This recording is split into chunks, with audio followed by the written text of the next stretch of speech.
আলহামদুলিল্লাহ ভালো। তো নামাজ পড়ছো? নামাজ ভাই ঘুম থেকে উঠতে দেরি হয়েছে, পড়তে পারিনি। তো পাঞ্জাবের পরে তুমি এখানে গান শুনতেছো, এটা কোন ধরনের কথা? ঘুম থেকে উঠতে দেরি হয়েছে ভাই। ঘুম থেকে উঠতে দেরি গেছে, আব্বা আম্মু ভালো আছে?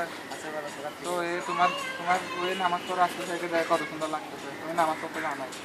জি ভাই, আসসালামু আলাইকুম। কেমন আছো তুমি? জি ভাই ভালো, আপনি ভালো তুমি আছেন? নামাজ, হ্যাঁ আছি আলহামদুলিল্লাহ ভালো। তুমি নামাজ পড়তে যাওয়ার সময় ওকে নিয়ে যেতে পারো না? ভাই আমি একটু বলছি নামাজ পড়তে, ও তো আমার সাথে যায় না।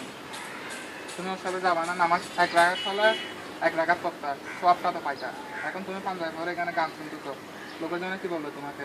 সরি ভাই, এখানে আগাম শুক্রবার তো সময় আগামী শুক্রবার থেকে যাওয়ার সময় ওকে সাথে করে নিয়ে যাবা, বন্ধু বান্ধব, ছোট ভাই বড় ভাই যারা আছে সবাইকে একসাথে নিয়ে নামাজ পড়তে যাবা, ঠিক আছে?